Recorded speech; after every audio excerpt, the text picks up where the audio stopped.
monde, c'est Viv, j'espère que vous allez bien.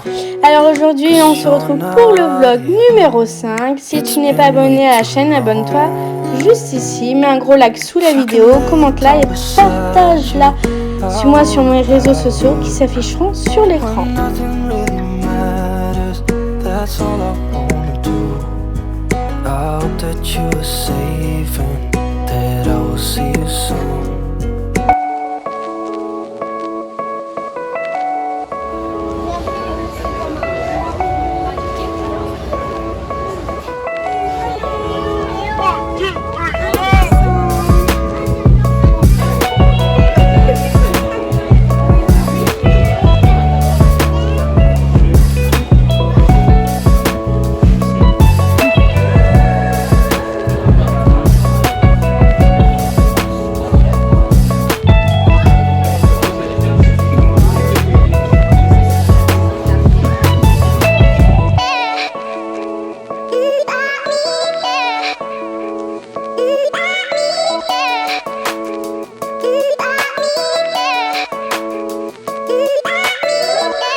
Le plus gros, les deux vont atteindre environ 750-700 kg dit l'âge adulte, donc ils vont quand même prendre encore beaucoup de masse. Ils vont aussi atteindre le 3 mètres en termes de hauteur debout sur la patte arrière.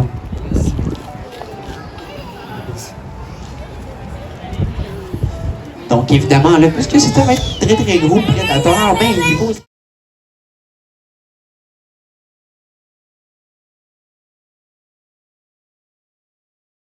de l'eau pour justement que l'ours puisse l'attraper ensuite puis le manger. Alors évidemment, ici à l'aquarium, les ours sont nés en captivité. Ce sont des demi-frères qu'on va avoir. Puis là, les choucas sont des demi-frères.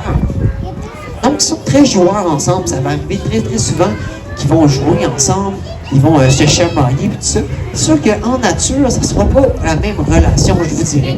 Puisque, évidemment, en nature, lorsque deux ours se croisent, c'est pas la même chose. Je vous dirais souvent, ils vont se chicaner pour la nourriture, aller même justement à se battre très violemment pour certaines choses ou des territoires, par exemple.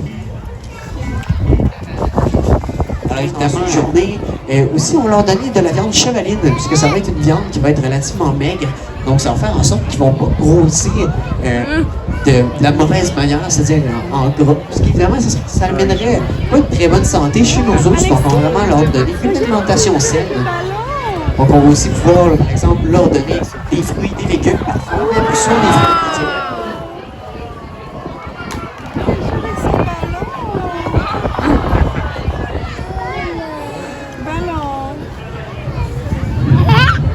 Alors, vous pouvez voir que nos ours vont relativement beaucoup aimer ça se baigner. Généralement, l'été, ça va être très souvent à l'intérieur du bassin que ça va se passer, les animations. Le plus ici dans l'enclos.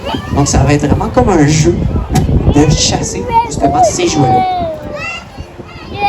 Alors, souvent, les jouets qu'on va leur donner vont avoir des caractéristiques assez spéciales, comme par exemple des jouets qui vont flotter de manière régulière, comme par exemple une bouée, mais en forme de cône, comme par exemple, ça va faire, lui, il va essayer de la prendre, la tourner dans tous les sens, mais il va toujours revenir. Donc, lui, il va vraiment apprendre ces mécanismes-là, justement, pour jouer avec